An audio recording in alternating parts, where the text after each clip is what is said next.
Consistent or inconsistent. ഇത് കണ്ടുപിടിക്കാനാണ് നമ്മുടെ ചോദ്യം. അപ്പൊ നമ്മൾ എന്താ കണ്ടുപിടിച്ചത്? A1/A2 not equal to B1/B2 ആണെങ്കിൽ ഇതെന്താണ്? ഇന്റർസെക്റ്റിംഗ് ലൈൻസ് ആണ്. ഇന്നത്തെ വീഡിയോ CBSE 10ാം ക്ലാസ്സിലെ മാത്സിന്റെ 3rd chapter pair of linear equations in 2 variables. ഈ ചാപ്റ്ററിലെ ഇമ്പോർട്ടന്റ് പോയിന്റ്സും പ്രധാനപ്പെട്ട കുറച്ച് പ്രോബ്ലംസ് ഒക്കെയാണ് ഈ വീഡിയോ പറയുന്നത്. നമുക്ക് ക്ലാസ്സിലേക്ക് പോകാം. ഇനി on comparing ratios A1/A2, B1/B2 and C1/C2, find out whether the lines representing the following pairs of linear equations intersect a point, are parallel or coincident. ഇപ്പോൾ പഠിച്ച കാര്യങ്ങൾ വെച്ചിട്ട് നമുക്ക് ഇതെങ്ങനെ ചെയ്യാം? What we need to find out whether the lines representing the following pairs of linear equations intersect ചെയ്താണോ, intersect at a point, intersect ചെയ്യുന്ന line ആണോ, അതെയോ പാരലൽ ലൈൻ ആണോ, അതായത് ഓവർലാപ്പിംഗ് ലൈൻസ് ആണോ എന്നാണ് നമുക്ക് കണ്ടുപിടിക്കുന്നത്. അപ്പൊ ഒന്നുകൂടി, to get this equations has to be in standard form. നമ്മൾ സ്റ്റാൻഡേർഡ് ഫോമിൽ ഇക്വേഷൻ എഴുതി ഇപ്പോൾ നമ്മൾ പറഞ്ഞ കാര്യങ്ങൾ തന്നെ ഒന്നുകൂടി പറയുന്നതാണ്. A1/A2 not equal to B1/B2. Equations has unique solution, അതായത് കൺസിസ്റ്റന്റ് ആണ്, ഒരു സൊല്യൂഷൻ ഉണ്ട്, അത് ഇന്റർസെക്റ്റിംഗ് ലൈൻസ് ആയിരിക്കും. നമ്മൾ നേരത്തെ ടേബിളിൽ പറഞ്ഞ അതേ കാര്യം തന്നെയാണ് വീണ്ടും പറയുന്നത്. A1/A2 equal to B1/B2 not equal to C1/C2. Equations has no solution. Inconsistent, parallel lines ആണ്, സൊല്യൂഷൻ ഇല്ല. വീണ്ടും A1/A2 equal to B1/B2 equal to C1/C2. Equations has infinite solution, consistent ആണ്, അത് കോയിൻസിഡന്റ് ലൈൻ ആണ്, അല്ലെങ്കിൽ ഓവർലാപ്പിംഗ് ലൈൻസ് ആണ്. ഇപ്പൊ നമുക്ക് ഒരു ക്വസ്റ്റ്യൻ 2 ഇക്വേഷൻ തന്നിട്ടുണ്ട്. 5x minus 4y plus 8 equal to 0, 7x plus 6y minus 9 equal to 0. Comparing equation with a1x plus b1y plus c1 equal to 0 and equation with a2x plus b2y plus c2 equal to 0. നമുക്ക് അറിയാവുന്ന കാര്യമാണ്, അവിടെ വീട്ടിൽ പറഞ്ഞു പോയത്. അതിൽ നോക്കുക, അവിടെ 5നെ ഹൈലൈറ്റ് കാണിച്ചിട്ടുണ്ട്. a1 5 ആണ്, a1 equal to 5, b1 equal to -4, c1 equal to, ഇതേ സ്പീഡിൽ പറഞ്ഞു പോവാണ്, കാരണം ഇത്രയും ശ്രദ്ധിച്ച് കേട്ടിട്ടുണ്ടെങ്കിൽ ഇത് മനസ്സിലായിട്ടുണ്ടാവും, അതുകൊണ്ട് ഞാൻ സ്പീഡിൽ പറയുകയാണ്. C1 equal to 8, A2 equal to 7, B2 equal to 6, C2 equal to 9. ഇനി നമുക്ക് A1/A2 ആ വാല്യൂ നേരെ നോക്കി എഴുതിയാൽ മാത്രം മതി. A1/A2 is equal to 5/7 ആണ്. അതുപോലെ ഇക്വേഷൻ നമ്പർ നമ്മൾ ഫസ്റ്റ് ഇക്വേഷൻ 1 ഉം 2 എന്ന് കൊടുത്തു, അത് ഇക്വേഷൻ നമ്പർ 3 നമ്മൾ കൊടുത്തു. B1/B2 equal to പറയാം -4/6 ആണ്, ഇക്വേഷൻ നമ്പർ 4 എന്ന് കൊടുത്തു. C1/C2 equal to 8/-9 ആണ്, അത് equation number 4. From 3, 4 and 5, A1/A2 not equal to B1/B2. ഇതാണ് നമുക്ക് കിട്ടിയ ആൻസർ. അപ്പൊ A1/A2 not equal to B1/B2 എന്നാണ് കിട്ടിയെങ്കിൽ നമ്മൾ C1/C2 എത്രയെന്ന് നോക്കേണ്ട കാര്യമില്ല, ഇവിടെ തന്നെ നമുക്ക് ആൻസർ കിട്ടി. എന്തായിരിക്കും ഇത് ഇന്റർസെക്റ്റിംഗ് ലൈൻസ് ആയിരിക്കും. ഒന്നുകൂടി എഴുതുന്ന ഞാൻ സ്പീഡിൽ പറഞ്ഞെങ്കിലും A1/A2 ഈക്വൽ ടു B1/B2 അല്ല, ഇവിടെ A1/A2 not equal to B1/B2 ആണെങ്കിൽ അത് ഇന്റർസെക്റ്റിംഗ് ലൈൻസ് ആയിരിക്കും. അപ്പോൾ ഇത് കൺസിസ്റ്റന്റ് ആണ്, അതിന് സൊല്യൂഷൻ ഉണ്ട്, യുണീക് സൊല്യൂഷൻ, ഒറ്റ സൊല്യൂഷൻ അതിനുണ്ട്. The lines intersect each other.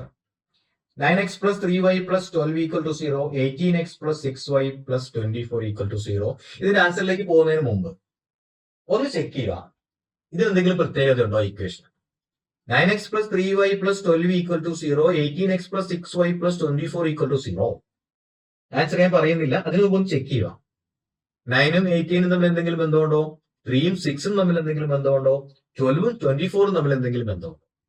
ഇത് നമ്മൾ പഠിച്ചു വെക്കേണ്ട കാര്യം.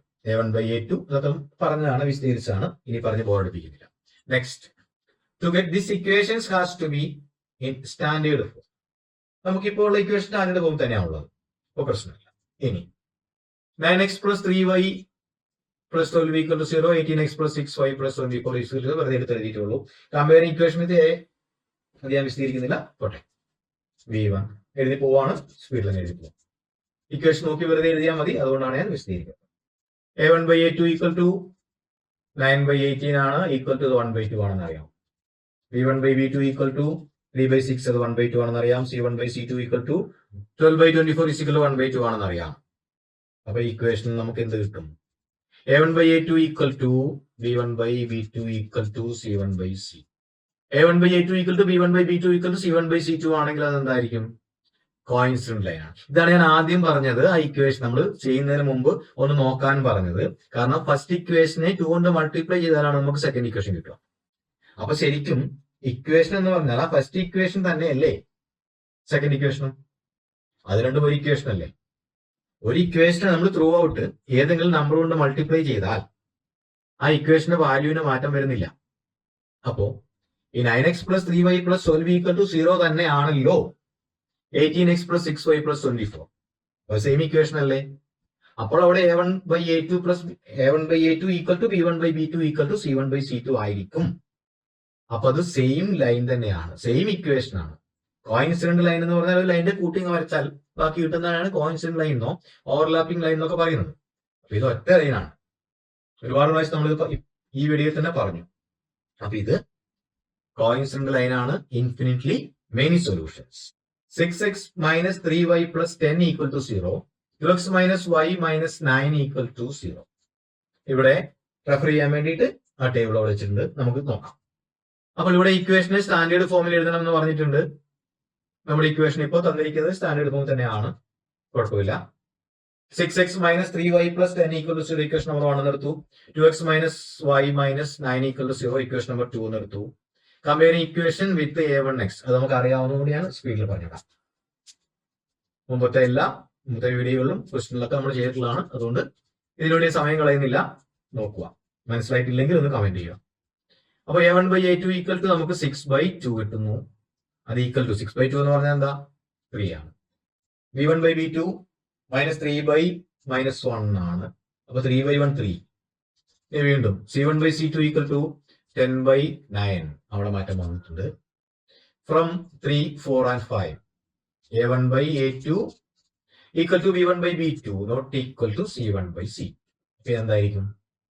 a1/a2 ഈക്വൽ ടു b1/b2 ആവുകയും അത് c1/c2 ഈക്വൽ അല്ലാതെ വരികയും ചെയ്താൽ ഇത് പാരലൽ ലൈൻസ് ആണ്, no solution.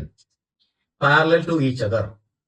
On comparing ratios a1/a2, b1/b2 and c1/c2, find out whether the lines representing the following pairs of lines of linear equations intersect at a point are constant or inconstant. Question ആണ്. ഇതുവരെ നമ്മൾ പറഞ്ഞ കാര്യങ്ങൾ വെച്ചിട്ട് മനസ്സിലായിട്ടുണ്ടെങ്കിൽ ഈ question വളരെ easy ആയിരിക്കും, നമുക്ക് ചെയ്ത് നോക്കാം. എന്താണ് നമ്മൾ റെഫർ ചെയ്യേണ്ടത് എന്നുള്ള കാര്യം അവിടെ സ്ക്രീനിൽ വന്നിട്ടുണ്ട്. ഇനി നമുക്ക് നോക്കാം. To get the equations has to be in standard form എന്ന് ഒന്ന് എടുത്ത് പറഞ്ഞിട്ടുണ്ട്. കാരണം നമ്മൾക്ക് a1/a2 അല്ല, a1x + b1y + c1 equal to 0 എന്നുള്ള ഫോമിൽ, നമ്മുടെ സ്റ്റാൻഡേർഡ് ഫോമിൽ ഇത് എഴുതി വെച്ചാൽ മാത്രമേ നമുക്ക് ഇതിനെ കമ്പയർ ചെയ്യാൻ പറ്റുള്ളൂ. അങ്ങനെ ചെയ്യണം എന്ന് മാത്രമേ ഇവിടെ പറഞ്ഞിട്ടുള്ളൂ. അത് കോമൺ സെൻസ് ഉള്ളവർക്ക് ചെയ്യാൻ പറ്റുന്ന കാര്യമാണ്, വേറെ പ്രശ്നമല്ല. ക്വസ്റ്റിലേക്ക് പോകാം. 3x + 2y = 5, 2x - 3y = 7. അപ്പൊ ഇവിടെ 5ഉം 7ഉം റൈറ്റ് ഹാൻഡ് സൈഡിലാണ്. അപ്പൊ ഈക്വൽ ടു 0 എന്ന് എഴുതണമെങ്കിൽ അതിനെ ലെഫ്റ്റിലേക്ക് കൊണ്ടുവരേണ്ട വരും. അവിടെ ഇക്വേഷനെ മാറ്റി ശ്രദ്ധിക്കുക. 3x + 2y = 5 എന്നായിരുന്നു. അതിന് നമ്മൾ സ്റ്റാൻഡേർഡ് ഫോം കിട്ടാൻ വേണ്ടിയിട്ട് 3x + 2y ആ 5നെ ഇപ്പുറത്ത് കൊണ്ടുവന്നു, അതായത് ലെഫ്റ്റ് ഹാൻഡ് സൈഡിലേക്ക് കൊണ്ടുവന്നു.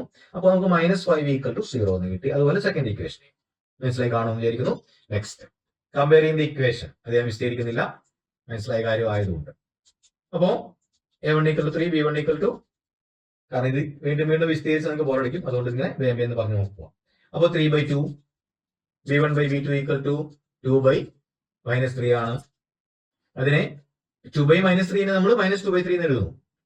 അത് മൈനസ് സൈൻ മോളിൽ വന്നു മാത്രമേ ഉള്ളൂ, വേറെ പ്രത്യേകത ഒന്നുമില്ല. c1/c2 = -5/7. -5/-7 എന്ന് പറയുമ്പോൾ 5/7 ആയിരിക്കും. അപ്പൊ ഇത് എഴുതിയത് മനസ്സിലായി എന്ന് വിചാരിക്കാം, കാരണം കഴിഞ്ഞ പ്രോബ്ലം എല്ലാം ഇത് തന്നെ പറഞ്ഞുകൊണ്ടിരുന്നത്. ഇനി ഫ്രം 1, 4 and 5 എന്ത് കിട്ടും? a1/a2 not equal to b1/b2 ആണ്. അപ്പൊ a1/a2 not equal to b1/b2 ആണെങ്കിൽ നമ്മൾ c1/c2 നോക്കേണ്ട കാര്യമില്ല, കാരണം അത് ഇന്റർസെക്റ്റിംഗ് ലൈൻസ് ആയിരിക്കും നമുക്ക് ഉറപ്പാണ്. അപ്പൊ a1/a2 not equal to b1/b2, അപ്പൊ ഇന്റർസെക്റ്റിംഗ് ലൈൻസ് ആണ്. അപ്പൊ നമ്മുടെ ക്വസ്റ്റ്യൻ എന്താ? On comparing the ratios a1/a2, B1 by B2 and C1 by C2. Find out whether the lines representing the following pairs of linear equations intersect at a point, are consistent or inconsistent. ഇത് കണ്ടുപിടിക്കാനാണ് നമ്മുടെ ചോദ്യം. അപ്പൊ നമ്മൾ എന്താ കണ്ടുപിടിച്ചത്? A1 by A2 not equal to B1 by B2 ആണെങ്കിൽ ഇതെന്താണ്? Intersecting lines ആണ്. അപ്പോൾ അവിടെ യുണീക് സൊല്യൂഷൻ ഉണ്ടാവും. The two lines are intersecting and has a common solution. ഒറ്റ സൊല്യൂഷൻ അവിടെ ഉണ്ടാവും. The equations are consistent. അത് വീണ്ടും ഞാൻ എടുത്തു പറയേണ്ട കാര്യമില്ല, കാരണം സൊല്യൂഷൻ ഉണ്ടെങ്കിൽ അത് കൺസിസ്റ്റന്റ് ആണ്. The two lines are intersecting and has common solution. The equations are consistent. നമുക്കത് എടുത്ത് എഴുതാനുള്ള ആൻസർ ആണ്. എക്സാമിന് വരുമ്പോൾ ഇത്രയൊക്കെ ചെയ്തു വെച്ചിട്ട് ഈ ഒരു കാര്യം കൂടെ എഴുതിയാലാണ് നമുക്ക് ഫുൾ മാർക്ക് കിട്ടുക. നമുക്കിത് അറിയാം, അത് പെർഫെക്റ്റ് ആയി എന്ന് കാണിക്കാൻ വേണ്ടി നമ്മൾ എടുത്തെഴുതേണ്ട കാര്യമാണ് ഇത്.